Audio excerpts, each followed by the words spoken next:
I'm going to introduce our next presenters, Marlene Geren. Marlene Geren is the owner of Bwell4ever, a full-service wellness program located in Chattanooga, Tennessee, where she resides with a husband and her 2 married sons and wives. She has been a registered nurse for the past 20 years, graduating from the University of Tennessee, where she also holds a degree in business marketing as well. About 10 years ago, she realized her passion in preventative and lifestyle interventions rather than disease management. Coupled with her certifications in health and wellness coaching and worksite wellness, she has been able to work with individuals and organizations to provide knowledge for healthy behavior changes. Her co-presenting with her is Ruthie Gulley. Ruthie Gulley is a young professional in the world of health and wellness. She has a passion for educating and enabling individuals to take charge of their health and reach a greater level of wellness. Ruthie graduated from Southern Adventist University in 2010 with her bachelor's in biology. She went on to do an international public health program in Seoul, South Korea, where she received her master's degree in health education and natural remedies. Coming back to the USA, Ruth began working at Bwell4ever, where she helped design and implement health seminars, and completed her training in health and wellness coaching. The knowledge and experience gained through this program has enabled Ruthie to successfully coach clients through our 12-week face-to-face program that Bwell4ever offers. Thank you. Thank you. Thank you. As she already said, we're from Tennessee, so we do talk a little bit slower than the people here who don't. We'll talk into it, okay? And I'm not sure I can go at that pace. Okay, nestled in the little quiet town of Collegedale, Tennessee, the foot of the White Oak Mountain, it's kind of south of the Smoky Mountains. It lies a landmark of the university. It's called Southern Adventist University. They have a wellness program that's been in fact for a long time. Southern Adventist University is also called SAU. It has about 3,000 students and about 500 employees. Kind of small on the scale that we just heard about. We do have one claim to fame, though. We were awarded the tamest party school in the state of Tennessee. So you might have heard of us from that. We're to say we got a lot of calls from prospective parents, not so many from enrolled students, but it was kind of nice too. So there we are. So first explain our program. I have to tell you a little bit about our history. The wellness program actually started at Southern Adventist University by a student asking the dean, I want to have a wellness degree. And so they were researching how to get a corporate community wellness BS degree, and it was established in 1980. So it's been a long time. After the first classes were implemented, the professors there realized, this could be a very valuable asset to our employees. So they launched a wellness committee in 1982, and they had this mission statement. And it had 3 simple principles, really: evaluation, education, and motivation. And it has a holistic 8-dimensional model that's listed on the bottom of their letterhead.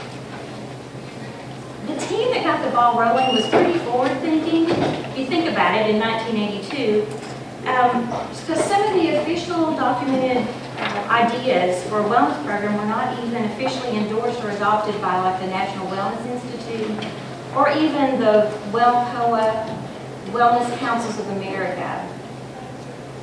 Both of which, though, now have awarded the program at SAU 2 Gold Workplace Awards from WellCoa. And in addition, every student that graduates from Southern also gets immediate certification with the National Wellness Institute Wellness Managers Program.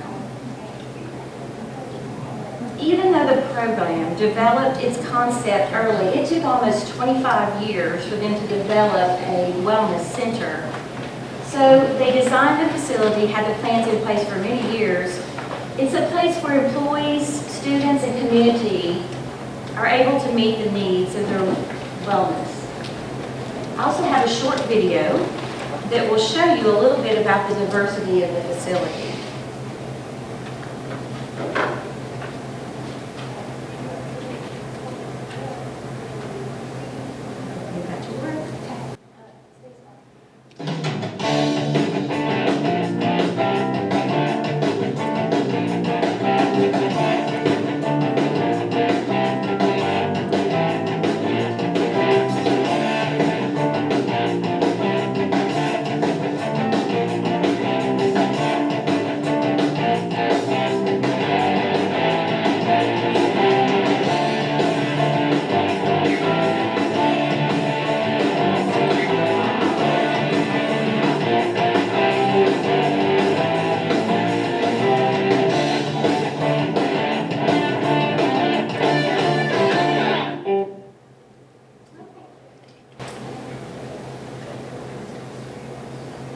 Anyway, so we tell people when you have a wellness program, you know, it's a marathon, not a sprint. Well, this is one, you know, perfect example. It took about 25 years for the little college to get us together, and it's a really nice program for the Ruthie Gulley is my co-presenter. She's going to come and talk just a little bit about the history of Southern. She is a practicing Seventh-day Adventist, and she knows firsthand the importance of the religion aspect onto their lifestyle. So Ruthie, I'll have you come now. Thank you, Marlene. So just to tell you a little bit about the history of our Adventist faith, it's technically called Seventh-day Adventist, there's a strong foundation in health. The church started in 1863, and in 1866, Dr. John Harvey Kellogg started a sanitarium in Battle Creek, Michigan, and a lot of the health message that was developed in our faith were started and began at this Battle Creek sanitarium. You all might be familiar with Kellogg's cornflakes. Dr. John Harvey Kellogg and his brother developed the cornflakes, and peanut butter was also invented and first served on the menu at Battle Creek Sanitarium. So those are some claims to fame that the Adventist made. Also, some new and medical equipment was made and developed at the sanitarium. This machine here was used to treat, using light to treat skin diseases and depression. So just some kind of neat things about the history. There's a lot about health and wellness that it stems from the foundation of faith in our denomination. The health message, it's teaching health is the right hand of the gospel. We believe that opens up the door when you're able to meet people's health needs, and it opens up the door for helping them in other ways as well. It also advocates a vegetarian or vegan diet, so eating plant-based, staying away from meat as much as possible. At Southern Adventist University, about 66% are vegetarian, whereas 33% are vegan, so not all of us are that, but those that aren't either just limit their meat intake to fish and then lean meats, but we don't eat pork as it's not a kosher meat. And then we believe that our bodies are the temple of God, and as Paul put it in 1 Corinthians, we're to honor God with our bodies. I was going to show you this. These are some statistics that our company does for every organization we work with. And you can see that currently there is 0 tobacco use at Southern Adventist University. This is their statistics. I know. What a great Yeah, there's some who had formerly used tobacco, but once they joined the organization, there's 0 tolerance. So they put those things. Of course, they chose to do that before joining. So that's kind of a neat thing to be able to show that. There's also some principles of health that are part of the culture of our faith, and so employees and students will be familiar with these concepts, focusing on nutrition, exercise, water, sunshine, temperance, air, rest, and trust in divine power. So this is something they see everywhere. They see it at home, at church, at work. It's part of who we are. So it's been interesting trying to move forward from this healthy foundation. So Marlene's going to talk a little bit about the improvements that are being made. Thank you. I've been fortunate to work with Southern Adventist University for about 8 years in their wellness committee and department. They have been doing health assessments for 30 years. 30 years have been doing health assessment. I've worked with them for the past 8. 2 years, and I have worked with them independently as Bwell4ever. We provide a health assessment not just for only employees, but we also provide it for dependents over age 18, retired workers, and we also provide it for volunteers for the university. And our health assessment just really doesn't include cholesterol, blood pressure, We do lab work directly, and we measure things like our hemoglobin A1C for prediabetes. We also measure prostate cancer, PSAs for men over 40. We do a lot of tests. We do some things like percent body fat. We do flexibility. We do a VO2 max fitness test. We also offer facial skin cancer screenings. We do bone density screenings. We have some hearing and colon cancer screening tools we use. And then we followed up by a little gift card, but it's distributed by the president of our university, which I think is a nice key. So this is great. We have a 30-year program in place. We have zero, tobacco use, no alcohol use. We have a vegetarian diet, so that's perfect. It's a good example of health. But we also need to keep that program alive and not become stale. So we have some issues too to work with. As our population and our faculty ages, we have right now 20% of our population is over age 60. So that's imposing more risk for us as well. Our average age is 49.6. But talking about leadership, I have to mention this about our leadership. When the president of the university last year turned 70 years old, he rode 70 miles in a biking marathon with the employees, with the alumni, and with students. In the midst of the heat now, Tennessee heat and Tennessee hills. So that was his 70-year anniversary party. So what an inspiration to all of us. And it gives us inspiration, we can do that. He doesn't look like 70, does he? So, as the university expands across the campus, we have expanded some of our outdoor recreation as well. SAU has created a biking and a hiking trail that's ranked second in the state of Tennessee. It's 26 miles of biking, and they offer mountain bike rentals there on campus as well.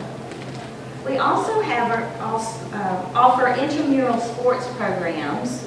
We have softball, football, soccer fields, volleyball, of course this is basketball, racquetball, tennis, golf. Everyone's encouraged to participate because the whole philosophy at Southern is no one's a spectator. They want everyone to participate. Operated by the university is a local grocery store. It's a market where students and employees can purchase fresh fruits and vegetables. And the Village Market also offers cooking classes to the community, to the students. They have a nice variety of bulk items for whole grains, fresh granola, essential oils, natural products. It's a great place to visit. This is a picture of showcasing our cafeteria.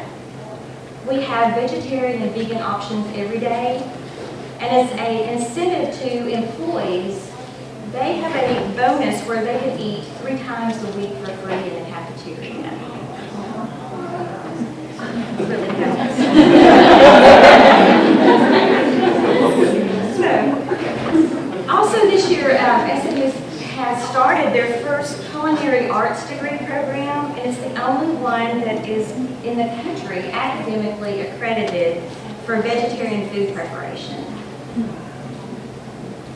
So, as a culture inevitably grows, involving the students and the employees, and so does the community, the key component that drives this program is we care about you.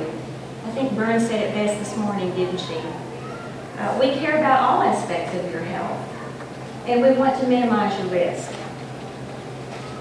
You see, the wellness program that was originally started was not to reduce healthcare costs at all. It was to demonstrate that we care about our employees. So the cost savings just came as a product of doing the right thing and meeting people's needs. Now that I showcased a little bit about the history of where we are today, as a wellness provider, I want to show you a few things. We come and do our assessment. I wanted to circle here.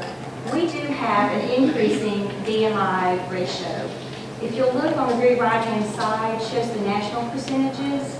Ours are quite a bit less, but the university didn't want that. They want to work on, just like everybody in the nation, they want to work on some BMI reductions. So we took a risk that was published in Harvard.edu News Magazine. And what they did, they extrapolated some employees through the Alabama targeting highest risk workers. Ruthie and I were able to identify this group. Of course, we had to take out tobacco use.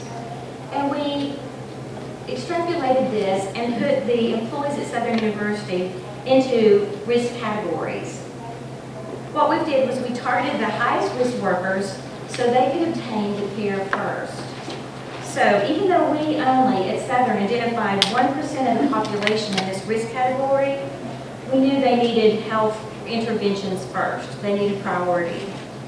And in the Healthy Workplace and Beyond, it shows that usually there's about a 15% in this category, and they do expend most of our healthcare dollars.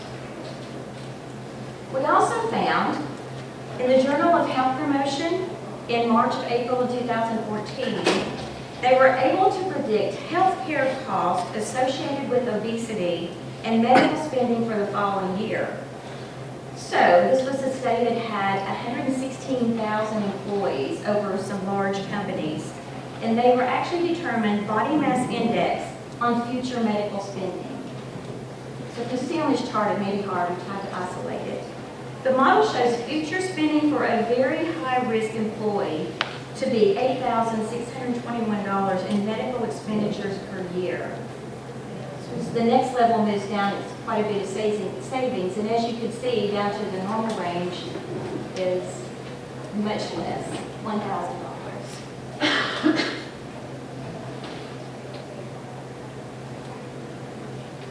The study actually used an evidence-based model to provide BMI-related interventions for obese individuals.